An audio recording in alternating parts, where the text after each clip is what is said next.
ഇവർ വിവാഹിതരായാൽ സീരിയലിന്റെ latest episode review ആണ് പറയുന്നത്.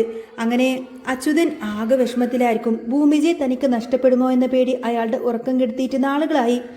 അവൾക്കൊരിക്കൽ സത്യം മനസ്സിലായി കഴിഞ്ഞാൽ താൻ അവളുടെ സ്വത്ത് അച്ഛനല്ല എന്ന യഥാർത്ഥം അവൾ അറിഞ്ഞു കഴിഞ്ഞാൽ പിന്നെ അവൾ തന്നെ എന്നേക്കുമായി ഉപേക്ഷിച്ചു പോകുമോ? ഈ ഒരു ചിന്ത അയാളെ വല്ലാതെ തളർത്തിയിരുന്നു. ഒന്നും ചെയ്യാൻ പറ്റാത്തൊരവസ്ഥ. ഒടുവിൽ സഹിക്കാൻ വയ്യാതെ അയാൾ അംബികയോട് തൻ്റെ സങ്കടങ്ങളെല്ലാം തന്നെ തുറന്നു പറഞ്ഞു. എനിക്ക് എന്ത് ചെയ്യണമെന്ന് പോലും അറിയില്ല അംബികെ. നെഞ്ചിനുള്ളിൽ വല്ലാത്തൊരു പിടച്ചിലാണ്. അവളില്ലാതെ നമുക്കിനി ജീവിക്കാൻ പറ്റുമോ? അച്യുതൻ്റെ ശബ്ദം ഇടറുന്നുണ്ടായിരുന്നു. അംബിക സ്നേഹത്തോടെ അയാളുടെ അരികിലേക്ക് വന്നു. നിങ്ങൾ ഇങ്ങനെ വെറുതെ വിഷമിച്ച് നിന്നിട്ടൊന്നും കാര്യമില്ല അച്ചുവേട്ടാ. നമ്മുടെ മോളല്ലേ അവൾ നമ്മളെ വിട്ട് എങ്ങോട്ടേക്കും പോകത്തില്ല. ഇനിയിപ്പോൾ അവളുടെ സ്വന്തം അച്ഛൻ അച്ചുവേട്ടനും അമ്മ ഞാനുമല്ല എന്ന് അവൾ അറിഞ്ഞാൽ പോലും അവൾ നമ്മളെ തനിച്ചാക്കില്ല. അതുകൊണ്ട് അച്ചുവേട്ടൻ ആ ഒരു കാര്യത്തിലൊന്നും ഓർത്ത് വിഷമിക്കണ്ട. പക്ഷേ അംബികയുടെ വാക്കുകൾ അച്യുതനൊരു ആശ്വാസവും നൽകിയില്ല. കാരണം അയാളുടെ ഭയം അതല്ലായിരുന്നു. ഭൂമിജയ്ക്ക് എന്തെങ്കിലും ആപത്ത് സംഭവിക്കുമോ എന്നോർത്തിട്ട് അതായിരുന്നു അയാളുടെ പ്രധാന ടെൻഷൻ. ഭവാനി അടങ്ങിയിരിക്കില്ല എന്ന് അച്യുതന് നന്നായിട്ട് അറിയാം. അന്ന് ഭൂമിജയെ കൊല്ലാനായിട്ട് ഭവാനി തൻ്റെ കയ്യിലേൽപ്പിച്ചതാ. എന്നാൽ താൻ അവളെ സ്വന്തം മോളായി കരുതി ഇത്രയും കാലം ജീവന തുല്യം സ്നേഹിച്ച് വളർത്തേണ്ടി വരികയായിരുന്നു. അവൾ ജീവനോടെ ഉണ്ടെന്നറിഞ്ഞു കഴിഞ്ഞാൽ ഭവാനി പിന്നെ അവളെ വെറുതെ വിടില്ല. ഇപ്പോൾ കമാൽ എന്ന ആ ഒരു ഗുണ്ട അവളെ കൊല്ലാൻ വന്നിട്ടുണ്ടെങ്കിൽ തനിക്കൊന്നും തന്നെ ചെയ്യാൻ പറ്റില്ലല്ലോ എന്നോർത്ത് അച്യുതൻ വിറച്ചു. അവളെ എങ്ങനെയെങ്കിലും രക്ഷപ്പെടുത്തിയേ മതിയാവൂ. എൻ്റെ മോളുടെ ദേഹത്തൊരു പോറൽ പോലും ഏൽക്കാൻ ഞാൻ സമ്മതിക്കില്ല. അച്യുതൻ മനസ്സുറപ്പിച്ചു. ഇതേ സമയം മറ്റൊരിടത്ത് സത്യദാസിന്റെ കണ്ണുകളിൽ ഇപ്പോഴും ഒരു പ്രതീക്ഷയുടെ തിളക്കമുണ്ടായിരുന്നു. വർഷങ്ങൾ എത്ര കഴിഞ്ഞിട്ടും തന്റെ ചോരയായ തന്റെ പൊന്നോമനെ തിരികെ കിട്ടുമെന്ന ആ ഒരു വിശ്വാസം അയാളുടെ കൈവിട്ടിരുന്നില്ല. ഇതുവരെ അവളെക്കുറിച്ചൊരു വിവരവുമില്ല. എന്നാലും അയാളുടെ മനസ്സിൽ എന്നൊരു തോന്നൽ, അവളെ എവിടെയോ ജീവനോടെ ഉണ്ട് എന്ന ആ ഒരു ദിവസം എല്ലാ ദിവസവും തൻ്റെ മകളുടെ ആ ഒരു പഴയ ഫോട്ടോക്ക് മുന്നിൽ ചെന്നുകൊണ്ട് തന്നെ അയാൾ കുറേ നേരം സംസാരിക്കും. അവളോട് അങ്ങനെ വർത്തമാനം പറഞ്ഞു കഴിഞ്ഞപ്പോഴാണ് അയാൾക്ക് എന്തെങ്കിലുമൊക്കെ ഒരു സമാധാനം കിട്ടുന്നത്. എപ്പോഴെങ്കിലും അവൾ തൻ്റെ അടുത്തേക്ക് വരും. ആ ഒരു ആത്മവിശ്വാസം അയാൾക്കുണ്ടായിരുന്നു. പോരാത്തതിന് ഇപ്പോൾ അവളെ കണ്ടുപിടിക്കാനുള്ള ആ ഒരു കേസ് അജയ് എന്ന മിടുക്കനായ ആ ഒരു പോലീസുകാരനെയാണ് ഏൽപ്പിച്ചിരിക്കുന്നത്. ഇത്രയും വർഷങ്ങൾക്ക് ശേഷമാണെങ്കിലും അജയ് എവിടെ നിന്നാണെങ്കിലും തൻ്റെ മോളെ തപ്പിക്കൊണ്ട് തന്നെ കണ്ടുപിടിച്ചു തരുമെന്ന ആ ഒരു വലിയ വിശ്വാസം സത്യദാസിൻ്റെ മനസ്സിലുണ്ടായിരുന്നു. പിറ്റേന്ന് രാവിലെ പതിവ് പോലെ തന്നെ ഭൂമിജ തൻ്റെ കടയിലേക്ക് എത്തി. സ്വന്തം സങ്കടങ്ങൾക്കിടയിലും മറ്റുള്ളവരോട് ചിരിച്ച് സംസാരിക്കുന്ന പ്രകൃതമാണ് അവൾക്ക്. കടയിൽ നിന്നും ചൂടുള്ള ചായം എടുത്തുകൊണ്ട് അവൾ പോലീസ് സ്റ്റേഷനിലേക്ക് നടന്നു. അവിടെ ചെന്നപ്പോൾ അജയ് എത്തിയിട്ടുണ്ടായിരുന്നില്ല. ബാക്കിയുള്ള പോലീസുകാരും ബാലേട്ടനുമൊക്കെ അവളോട് കുശലാന്വേഷണങ്ങൾ നടത്തി. മോളെ, അച്ഛൻ്റെ അസുഖം കാര്യങ്ങളൊക്കെ എന്തായി? സർജറിക്കുള്ള പൈസയൊക്കെ റെഡിയായോ? ബാലേട്ടൻ വാത്സല്യത്തോട് ചോദിച്ചു. അത് കേട്ടപ്പോൾ ഭൂമിജിയുടെ മുഖം അങ്ങ് മങ്ങി. അവളുടെ കണ്ണുകളിൽ സങ്കടം കൊണ്ട് തളം കെട്ടി. ഇതുവരെ പൈസയൊന്നും റെഡിയായിട്ടില്ല ബാലേട്ട, വലിയൊരു തുക വേണ്ടേ? അവൾ വളരെ സങ്കടത്തോടെ കാര്യങ്ങളൊക്കെ പറഞ്ഞു. അത് കേട്ടപ്പോൾ ബാലേട്ടനും ചുറ്റുമുള്ളവരൊക്കെ വല്ലാത്ത സങ്കടമായി. പാവം കുട്ടി, അവളുടെ അച്ഛന് വേണ്ടി ചെയ്യാൻ പറ്റുന്നതിൻ്റെ മാക്സിമം ഒക്കെ അവൾ ചെയ്യുന്നുണ്ട്. ആരോട് പോയിട്ട് പൈസ ചോദിക്കാനാ? സർജറിക്കൊക്കെ ചെറിയ തുകയൊന്നും പോരല്ലോ, വലിയ പൈസ തന്നെ വേണ്ടേ? അതിനുവേണ്ടി കുറേ ട്രസ്റ്റുകളൊക്കെ അവൾ സമീപിച്ചിട്ടുണ്ടായിരുന്നു. എത്രയും പെട്ടെന്ന് സർജറി ചെയ്യണം, അച്ഛൻ്റെ ജീവൻ രക്ഷിക്കണം, ആ ഒരൊറ്റ ചിന്ത മാത്രമേ അവൾക്കുണ്ടായിരുന്നുള്ളൂ. ഇതേ സമയത്ത് തന്നെ ശരിക്കും പഠിക്കാൻ നല്ല കഴിവുള്ള കുട്ടിയായിരുന്നു ഭൂമിജ. സ്കൂളിൽ എപ്പോഴും ഫസ്റ്റ് ആയിരുന്നു, ക്ലാസ്സിലെ ടോപ്പർ. പക്ഷേ പഠിക്കാനുള്ള പണവും സാഹചര്യം ഇല്ലാത്തതും കൊണ്ട് മാത്രമാണ് അവൾ പിന്നെ പഠിക്കാതെ പോകാതിരുന്നത്. അച്യുതൻ അവളെ ഒരുപാട് നിർബന്ധിച്ചതാ. പക്ഷേ ഭൂമിജക്കറിയാമായിരുന്നു തൻ്റെ അച്ഛനെയും അമ്മയും കൊണ്ട് അതൊന്നും താങ്ങാൻ പറ്റില്ല എന്ന്. അവൾക്ക് പഠിക്കാൻ പണം കണ്ടെത്തിയിട്ട് അച്ഛൻ ഒരുപാട് ബുദ്ധിമുട്ടിയിരുന്നു. ഇനിയും അങ്ങനെ മുന്നോട്ട് പോയ അച്ഛൻ്റെയും അമ്മയുടെയും കഷ്ടപ്പാട് തനിക്ക് കണ്ടു നിൽക്കേണ്ടി വരും. പോരാത്തതിന് ഇപ്പോഴേ കുറേയധികം കടങ്ങളും കാര്യങ്ങളൊക്കെ ഉണ്ട്. അതുകൊണ്ട് ഭൂമിജ തൻ്റെ പഠിത്തം നിർത്തിയിട്ട് ആ ഒരു ഷോപ്പിൻ്റെ ഉത്തരവാദിത്തം അങ്ങ് ഏറ്റെടുത്തതാണ്. എങ്ങനെയെങ്കിലും കുറച്ചുനാൾ കൊണ്ട് പൈസ ഉണ്ടാക്കി വീണ്ടും പഠനം തുടങ്ങാമെന്നൊക്കെ ചിന്തിച്ചിരിക്കുമ്പോഴാണ് അച്ഛൻ്റെ അസുഖം വന്നത്. ഇപ്പോൾ ഭൂമിജയ്ക്ക് എന്ത് ചെയ്യണമെന്ന് പോലും അറിയാത്ത അവസ്ഥയാണ്. അവൾക്കിപ്പോൾ പഠിക്കാനൊന്നും വേണ്ട, തൻ്റെ അച്ഛൻ്റെ ജീവൻ എങ്ങനെയെങ്കിലും രക്ഷിക്കണം, അത് മാത്രമാണ് അവളുടെ പ്രാർത്ഥന. അച്ഛൻ ഈ അസുഖം വന്നത് അവൾക്ക് സഹിക്കാൻ കഴിയില്ല. താൻ കാരണം കഷ്ടപ്പെട്ടതുകൊണ്ടല്ലേ അച്ഛന് ഈ ഒരു ഗതി വന്നത് എന്ന കുറ്റബോധം അവളുടെ ഉള്ളിലുണ്ട്. ദിവസങ്ങൾ അങ്ങനെ കടന്നുപോയി. അച്യുതൻ വലിയൊരു തീരുമാനമെടുത്തു. സത്യദാസിനെ പോയി നേരിട്ട് കാണാം. അയാൾക്കിനി എന്തെങ്കിലും സംശയമുണ്ടോ, സ്വന്തം മോളെക്കുറിച്ച് എന്തെങ്കിലും അറിഞ്ഞോ എന്നൊക്കെ മനസ്സിലാക്കാൻ വേണ്ടിയിട്ടാണ് അന്ന് അച്യുതൻ സത്യദാസിന്റെ വീട്ടിലേക്ക് ചെല്ലുന്നത്. നേരത്തെ അവിടെ നടന്ന ചില പൂജകളും മറ്റും ആ ഒരു പലഹാരങ്ങൾ കൊണ്ടുപോയി കൊടുക്കാത്ത ആ ഒരു പരിചയം അച്യുതന് സത്യദാസുമായി ഉണ്ടായിരുന്നു. സത്യദാസിനെ കണ്ടപ്പോൾ അച്യുതൻ വളരെ വിനയത്തോടെ സംസാരിച്ചു തുടങ്ങി. സാറേ, മോൾ വീട്ടിൽ വന്ന് പറഞ്ഞിട്ടുണ്ടായിരുന്നു സാറിൻ്റെ മോളെയും ഭാര്യയും കാണാനില്ല എന്ന്. അവൾക്ക് ഭയങ്കര സങ്കടമുണ്ടത് കേട്ടപ്പോൾ. അതൊക്കെ അറിഞ്ഞപ്പോൾ എനിക്ക് വലിയ വിഷമം തോന്നി. അതുകൊണ്ടാണ് ഞാൻ ഇങ്ങോട്ടേക്ക് സാറിനെ കാണാൻ വന്നത്. അച്യുതൻ വളരെ സൂക്ഷിച്ചൊന്ന് സംസാരിച്ചു. ഭൂമിജ തൻ്റെ കൂടെയുണ്ടെന്ന സത്യം അയാൾ മറച്ചു വെച്ചു. അപ്പം സത്യദാസ് നിറഞ്ഞ കണ്ണുകളോട് പറഞ്ഞു, എനിക്കറിയാം അച്യുതൻ, അവൾ എവിടെയുണ്ടെന്നെങ്കിലും അവൾ എൻ്റെ അടുത്തേക്ക് തന്നെ വരും. ചിലപ്പോൾ വർഷങ്ങൾ ഇനിയും കാത്തിരിക്കേണ്ടി വന്നേക്കാം, എന്നാലും അവൾ വരും. അത് കേട്ട് അച്യുതൻ ഒന്നും അറിയാത്ത മട്ടിൽ ചോദിച്ചു, സാറേ, ഇനിയിപ്പോൾ അവൾ തിരിച്ചു വന്നാലും അവൾക്ക് അത്രയും കാലം ഒരു അച്ഛനും അമ്മയും കൂടെ ഉണ്ടായിരിക്കുമല്ലോ. അവരൊക്കെ ഉപേക്ഷിച്ച് ഇങ്ങോട്ടേക്ക് വന്നാലും അവളുടെ മനസ്സിൽ ആ വളർത്തിയ അച്ഛനും അമ്മയും തന്നെയായിരിക്കില്ലേ ഉണ്ടാവുക. അപ്പോൾ സാറിനെ അവൾക്ക് ഉൾക്കൊള്ളാൻ സാധിക്കുമോ? അത് കേട്ടപ്പോൾ സത്യദാസിൻ്റെ മുഖം അങ്ങ് മാറി. വളരെ ഉറപ്പോടെ അയാൾ പറഞ്ഞു, അവൾക്കതൊക്കെ എന്താണെന്ന് വെച്ചാൽ ചെയ്തോട്ടെ അച്യുത. ആ കാര്യത്തിൽ എനിക്കൊരു ബുദ്ധിമുട്ടുമില്ല. കാരണം എൻ്റെ മോളുടെ മനസ്സിൽ നിന്നും അവളുടെ ഇപ്പോഴത്തെ ആ ഒരു അച്ഛനെയും അമ്മയെന്ന് ഞാൻ എടുത്തു കളയും. ഞാൻ മാത്രമായിരിക്കും പിന്നെ എൻ്റെ മോളുടെ സ്വന്തം അച്ഛൻ. അത് ഞാൻ തീരുമാനിച്ചുറപ്പിച്ച കാര്യമാണ്. എൻ്റെ മോളെ എനിക്ക് തിരിച്ചു കിട്ടുമെന്ന് തന്നെയാണ് എൻ്റെ പ്രതീക്ഷ. ഞാൻ പ്രാർത്ഥിക്കുന്ന ദൈവങ്ങൾ എന്താണെങ്കിലും എൻ്റെ കൺമുന്നിൽ അവളെ കൊണ്ടുവരാതിരിക്കില്ല. ആ വാക്ക് കേട്ടപ്പോൾ അച്യുതൻ്റെ നെഞ്ചിലൂടെ ഒരു മിന്നലങ്ങ് കടന്നുപോയി. വല്ലാത്ത വീർപ്പുമുട്ടലായിരുന്നു അയാൾക്ക്. താൻ സ്വയം മനസ്സോടെ മോളെ വിട്ടുകൊടുക്കാൻ പോലും പിന്നീട് തനിക്ക് തൻ്റെ മോളെ കാണാൻ പോലും പറ്റില്ല എന്ന് അയാൾക്ക് മനസ്സിലായി. ഇയാൾ അവളെ പൂർണ്ണമായും അയാളുടേതാക്കി മാറ്റും. വളർത്തിയ അച്ഛനെയും അമ്മയും അവളിൽ നിന്നും എന്നേക്കുമായി അകറ്റും. ആ ചിന്ത അച്യുതനെ വല്ലാതെ ഭയപ്പെടുത്തി. എന്തു ചെയ്യണമെന്ന് അയാൾക്കൊരു എത്തും പിടിയും കിട്ടുന്നില്ല. എങ്കിലും സത്യദാസിന്റെ മുന്നിൽ യാതൊരു കാര്യവും പുറത്തു കാണിക്കാതെ നന്നായി അഭിനയിച്ചുകൊണ്ട് മോളെ കിട്ടും സാറേ എന്നൊക്കെ പറഞ്ഞ് ആശ്വസിപ്പിച്ചുകൊണ്ട് തന്നെ അച്യുതൻ അവിടെ നിന്നും ഇറങ്ങി. തിരികെ വീട്ടിലേക്ക് എത്തിയ അച്യുതനാകെ അസ്വസ്ഥനായിരുന്നു. അയാൾ വീട്ടിലേക്ക് കയറി വരുമ്പോൾ തന്നെ അംബിക പരിഭ്രമത്തോടെ ചോദിച്ചു, എന്താ അച്ചുവേട്ട, ഭൂമിജയെ വിളിച്ചിട്ട് ഫോൺ കിട്ടുന്നില്ലല്ലോ, അവളൊന്ന് വിളിച്ചു നോക്കിക്കേ അച്ചുവേട്ട. അംബിക ആവലാതിപ്പെട്ടു. അത് കേട്ടപ്പോൾ അച്യുതന് പെട്ടെന്ന് ദേഷ്യം വന്നു. ഉള്ളിലെ സങ്കടവും ഭയവും അങ്ങ് ദേഷ്യവുമായി പുറത്ത് ചാടുകയായിരുന്നു. എപ്പോഴും നീ എന്തിനാ അവളെങ്ങനെ വിളിക്കുന്നത്? വിളിക്കുമെന്ന് പറഞ്ഞ് എന്തിനാ എപ്പോഴും ഇങ്ങനെ നിൽക്കുന്നത്? അവൾ എങ്ങോട്ടേക്ക് വന്നോളില്ലേ? ഈ കണക്കിന് അവളെ നമുക്ക് എന്നേക്കുമായി നഷ്ടപ്പെട്ടു കഴിഞ്ഞാൽ പിന്നെ നീ എന്ത് ചെയ്യും അംബികെ? അച്യുതൻ ശബ്ദമുയർത്തി.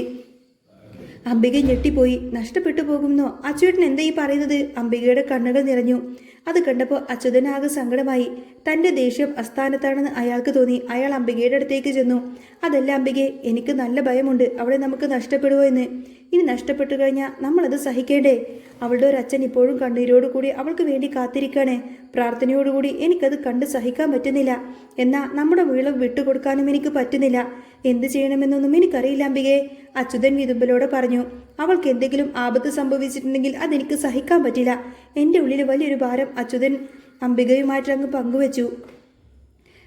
ഇതേ സമയം വല്ലാത്ത ദേഷ്യത്തിലായിരുന്നു അഞ്ജന. എൻഗേജ്മെന്റ് തനിക്ക് സമ്മതമല്ല എന്ന കാര്യം അജയ് നേരിട്ട് തന്നെ വിളിച്ച് അഞ്ജനയോട് പറഞ്ഞിരിക്കുന്നു. അഞ്ജന എന്ത് ചെയ്യണമെന്നറിയാതെ ഇങ്ങനെ വെറുതെ ഇരുന്നിട്ടൊന്നും കാര്യമില്ല. അവൾ തീരുമാനിച്ചു. ഒടുവിൽ അവൾ ആ സൗഭാഗ്യ മുത്തശ്ശിയോട് കാര്യങ്ങളൊക്കെ പറഞ്ഞു കരഞ്ഞു. മുത്തശ്ശി, അജയ്ക്ക് എന്നോട് ഈ വിവാഹത്തിന് ഒട്ടും സമ്മതമില്ലത്രേ. എൻ്റെ മനസ്സിൽ അജയ് മാത്രമേ ഉള്ളൂ. എനിക്ക് എന്ത് ചെയ്യണമെന്ന് പോലും അറിയില്ല മുത്തശ്ശി. അഞ്ജന കണ്ണീരൊഴുക്കി. ഇത് കേട്ട് മുത്തശ്ശി അജയിനെ വിളിച്ചു. മുത്തശ്ശിയുടെ സ്വരത്തിൽ സ്നേഹവും അതിലേറെ ശാസനയും ഉണ്ടായിരുന്നു. എടാ അജയ്, ഞാൻ മുൻപ് പറഞ്ഞു വെച്ചിരുന്നതല്ലേ നീയും അഭിരാമയും തമ്മിലുള്ള ആ ഒരു വിവാഹത്തെക്കുറിച്ചായിരുന്നു. അവളൊരു പക്ഷേ ഇവിടെ ഉണ്ടായിരുന്നെങ്കിൽ നീയും അവളും തമ്മിലുള്ള വിവാഹം നടക്കുമായിരുന്നു. പക്ഷേ അവളിപ്പോൾ ഇല്ലല്ലോ. അവളില്ലാത്ത ഈ സാഹചര്യത്തിൽ ഇനിയിപ്പോൾ നിന്റെ മുറപ്പെണ്ണല്ലേ അഞ്ജന, നീ അവളുടെ കഴുത്തിൽ താലി ചാർത്തണം.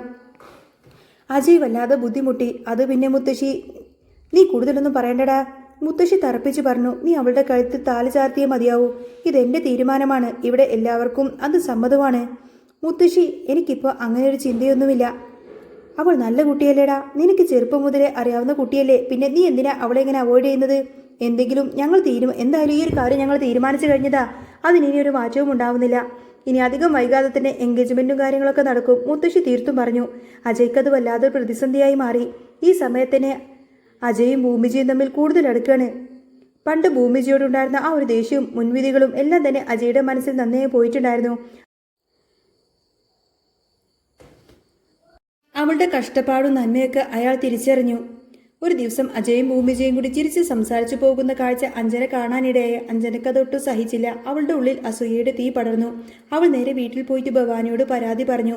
അമ്മേ, എപ്പോൾ നോക്കിയാലും ആ അജയും ഭൂമിജയും കൂടി സംസാരിച്ച് നടക്കുമെന്നാണ് ഞാൻ കാണുന്നത്. അവൾക്ക് ഇതിലെന്താ റോള്? ഒരു കാര്യം ഞാൻ പറഞ്ഞേക്കാം, എനിക്കതങ്ങ് സഹിക്കാൻ കഴിയുന്നില്ല. അവൾ അന്ന് എന്നെ ഇൻസൾട്ട് ചെയ്തവളാണ്. ഭവാനി ഒന്ന് ചിരിച്ചു. മോളൊന്നും പേടിക്കണ്ട, അവളുടെ കാര്യത്തിൽ അമ്മ നല്ലൊരു തീരുമാനമെടുത്തോളാം. ഭവാനിയുടെ ഉള്ളിൽ ക്രൂരമായൊരു പദ്ധതി രൂപപ്പെട്ടു. പിന്നീട് ഭവാനി രഹസ്യമായി കമാലിനെ കണ്ടു. കമാൽ, 2 ദിവസം ഞാൻ സമയം തരും. അതിനുള്ളിൽ തന്നെ അവൾ അങ്ങോട്ടേക്ക് തീർത്തേക്കണം. അല്ലെങ്കിലുണ്ടല്ലോ ഞാൻ ആരാണെന്ന് നീ ശരിക്കും അങ്ങ് തിരിച്ചറിയും. ഞാൻ പറയുന്നത് പോലെ അനുസരിച്ചേക്കണം. കമാൽ ആദ്യം ഒന്ന് പതറി. അങ്ങനെ ഞാൻ ഒറ്റയടിക്ക് എനിക്ക് ന്യായമൊന്നും കേൾക്കണ്ട, എത്രയും പെട്ടെന്ന് അവളെ അങ്ങ് കൊന്നിരിക്കണമെന്ന് ഭവാനി വാശി പിടിച്ചു. അങ്ങനെ ഭൂമിജയെ ഇല്ലാതാക്കാനുള്ള ഒരുക്കങ്ങളൊക്കെ വേഗത്തിലായി. ഈ സമയം അച്യുതൻ വളരെ നിർണായകമായൊരു തീരുമാനമെടുത്തു. ഇങ്ങനെ വെറുതെ വിട്ടിട്ട് കാര്യമില്ല. ഇനിയും ഈ നാട്ടിൽ നിന്ന് കഴിഞ്ഞാൽ തൻ്റെ മോളെ തനിക്ക് എന്നേക്കുമായി നഷ്ടപ്പെടും. ഒരു പക്ഷേ സത്യദാസ് തിരിച്ചറിയും ഇതാണ് തൻ്റെ സ്വന്തം മോളി എന്ന സത്യം. അതുമാത്രമല്ല, ഭവാനിയുടെ ഗുണ്ടകൾ വന്ന് അവളെ ഇല്ലാതാക്കാനും സാധ്യതയുണ്ട്. അതിനു മുൻപ് എങ്ങനെയെങ്കിലും ഇവിടെ നിന്ന് രക്ഷപ്പെടണമെന്ന് അയാൾ മനസ്സിൽ ഉറപ്പിച്ചു. ദിവസങ്ങൾ അങ്ങനെ കടന്നുപോകാതെ ഒട്ടും പ്രതീക്ഷിക്കാത്തൊരു സംഭവം ഉണ്ടായി. ഭൂമിജ ആകസ്മികമായി സത്യദാസിനെ കാണാനായി അവളുടെ വീട്ടിലേക്ക് ചെല്ലുന്ന ഒരു സാഹചര്യമുണ്ടായി. അപ്രതീക്ഷിതമായി അവളെ കണ്ടപ്പോൾ സത്യദാസിന് ഭയങ്കര സന്തോഷം. എന്താണെന്നറിയില്ല, ആ കുട്ടിയെ കാണുമ്പോൾ അയാൾക്ക് വല്ലാത്തൊരു വാത്സല്യം തോന്നും. ഭൂമിജയെ ചേർത്ത് നിർത്തിക്കൊണ്ട് അയാൾ ഫോട്ടോസൊക്കെ എടുത്തു. കാരണം ഭൂമിജയെ കാണുമ്പോഴെല്ലാം സത്യദാസിന്റെ മനസ്സിലേക്ക് ഓടിയെത്തുന്നത് തന്റെ സ്വന്തം മകളെക്കുറിച്ചുള്ള ഓർമ്മകളാണ്. ഒരു പക്ഷേ അവളിപ്പോൾ എവിടെയുണ്ടാവും, എന്താവും എന്നൊരവസ്ഥ. അവൾക്കും ഇതേ പ്രായം തന്നെയായിരിക്കുമല്ലോ. ഈ ചിന്ത അയാളുടെ കണ്ണുകളെ ഈറാനണിയിച്ചു. എന്താണെന്നറിയില്ല, രക്തബന്ധത്തിന്റെ ഒരു പ്രത്യേക അടുപ്പം അവർക്കിടയിലുണ്ട്. അത് ഭൂമിജയ്ക്കും മനസ്സിലാവുന്നുണ്ടായിരുന്നു. ഭൂമിജയെ ചേർത്ത് നിർത്തി ഫോട്ടോ എടുക്കുമ്പോൾ ഒരു അച്ഛന് സ്വന്തം മോളോടുള്ള അതേ വാത്സല്യവും സ്നേഹവും ആ നിമിഷങ്ങളിൽ നിറഞ്ഞു നിന്നു. ഇതിനിടയിൽ ഭവാനി തന്റെ പദ്ധതികൾക്ക് മൂർച്ച കൂട്ടി. എങ്ങനെയെങ്കിലും അവളെ വിളിച്ചു വരുത്തണം, എന്നിട്ട് അവളെ അങ്ങ് തീർത്ത് കളയണം. കമാലിനോട് പറഞ്ഞിട്ട് അവൻ ഇതുവരെ കാര്യങ്ങളൊന്നും തന്നെ ഒരു തീരുമാനമുണ്ടാക്കിയിട്ടില്ല. അവളും വരണം, അവളും മരിക്കണമെന്ന് കരുതിക്കൊണ്ട് തന്നെ ഭവാനി ഒരു ബുദ്ധി പ്രയോഗിച്ചു. വളരെ സ്നേഹം നടിച്ച് അവളെ വീട്ടിലേക്ക് വിളിച്ചുകൊണ്ട് വരുത്താനായി ഒരു പ്ലാൻ തയ്യാറാക്കി. അവളുടെ ലക്ഷ്യം വ്യക്തമായിരുന്നു. ഭൂമിജയെ അടുക്കളയിലേക്ക് വിളിച്ചു വരുത്തണം. അതിനു മുൻപ് തന്നെ അവർ ഗ്യാസ് സിലിണ്ടർ അങ്ങ് തുറന്നു വിടണം. ഗ്യാസ് കാറ്റിലങ്ങ് കലർന്നു കഴിയുമ്പോഴേക്കും അവർ ലൈറ്റ് വന്ന് കത്തിക്കും. അവൾ ആ തീയിലങ്ങ് വെന്തു മരിക്കണം. ഇതായിരുന്നു ഭവാനിയുടെ ക്രൂരമായ ചിന്ത. ഭവാനിയുടെ പദ്ധതി പ്രകാരം കാര്യങ്ങളൊക്കെ നടന്നു. ഭൂമിജ അടുക്കളയിലേക്ക് കയറി. എന്നാൽ വിധി മറ്റൊന്നായിരുന്നു. ഭവാനിയുടെ ആ ഒരു തന്ത്രമങ്ങ് പാളിപ്പോയി. കൃത്യസമയത്തിന് ഒരു രക്ഷകനെ പോലെ അജയ് അങ്ങോട്ടേക്ക് എത്തിച്ചേർന്നു. ഗ്യാസ് തുറന്നിട്ട് ആ ഒരു അപകടം മനസ്സിലാക്കിയ അജയ് ജീവൻ പണയം വെച്ചുകൊണ്ട് ഭൂമിജയെ അവിടെ നിന്നും രക്ഷപ്പെടുത്തി. ഇതറിഞ്ഞപ്പോൾ ഭവാനിക്കൊട്ടും സഹിച്ചില്ല. താൻ ചെയ്യുന്ന ഓരോ പണികളും പാളിപ്പോവുകയാണല്ലോ എന്നോർത്തപ്പോൾ അവൻ പല്ലിറുമ്പി. ഭൂമിജയെ ഇല്ലാതാക്കാനായി താൻ നടത്തിയ ആദ്യത്തെ പ്ലാനും പാളിപ്പോയല്ലോ.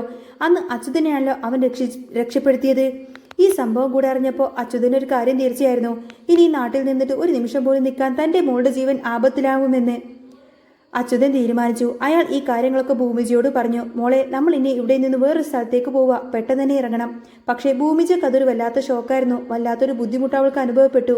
ഇത്ര പെട്ടെന്ന് മറ്റൊരിടത്തേക്ക് പോവാ എന്ന് പറഞ്ഞാൽ അത് അവൾക്ക് ഉൾക്കൊള്ളാൻ കഴിഞ്ഞില്ല. വേറൊരു സ്ഥലത്തേക്ക് പോയി പച്ച പിടിച്ചു വരണമെങ്കിൽ കുറേ അധികം സമയം പിടിക്കുമല്ലോ. ഇവിടെയാണെങ്കിൽ ഷോപ്പും കച്ചവടവും ഒക്കെ ഉണ്ട്. പോരാത്തതിന് അച്ഛൻ്റെ അസുഖത്തെക്കുറിച്ച് അച്ഛനറിയില്ല. അതിന് അച്ഛന് സർജറിക്കുള്ള പൈസയും മെഡിസിനും കാര്യങ്ങളൊക്കെ വേണം. എല്ലാം ഒന്ന് സെറ്റായിക്കൊണ്ടുവരിക്കുമ്പോഴാണ് ഈ സമയത്ത് പെട്ടെന്ന് ഇവിടെ നിന്ന് നാടുവിടുക എന്നൊക്കെ പറഞ്ഞാൽ ഭൂമിജ പറഞ്ഞപ്പോൾ തന്നെ അച്യുതന് ഭയങ്കര സങ്കടവും ദേഷ്യവും വന്നു. പോകണമെന്ന് പറഞ്ഞാൽ പോകണം, അത്ര തന്നെ. അച്യുതൻ കടുത്ത വാശി പിടിച്ചു. ഭൂമിജയ്ക്ക് എന്ത് ചെയ്യണമെന്നറിയാത്തൊരവസ്ഥയായി. ആരോടും പറയാനും പറ്റില്ല. അമ്മയോടും അച്ഛൻ്റെ അസുഖവിവരത്തെ പറ്റിയൊന്നും പറയാൻ പറ്റില്ലല്ലോ. അതൊക്കെ അറിഞ്ഞു കഴിയുമ്പോൾ പിന്നെ അമ്മയും ആകെ തകർന്നു പോകുമെന്ന് അവൾക്കറിയാം. സങ്കടങ്ങളെല്ലാം തന്നെ ഒരു വിതുമ്പലായി അവൾ നെഞ്ചിലൊതുക്കി. അച്ഛനെ രക്ഷിക്കാൻ വേണ്ടിയിട്ട് ആരുടെയെങ്കിലും കാല് പിടിക്കണം, പണം കണ്ടെത്തണമെന്നൊക്കെ അവൾ ഇങ്ങനെ മനസ്സിൽ ഉറപ്പിച്ചു. ഒരുപാട് കരഞ്ഞും യാചിച്ചും അവൾ അതിനുള്ള വഴിയെല്ലാം തന്നെ തേടിയലയാണ്. ആ നിസ്സഹായതയുടെയും പോരാട്ടത്തിൻ്റെയൊക്കെ നാളുകളായിരിക്കട്ടോ ഇനി വരാൻ പോകുന്നത്.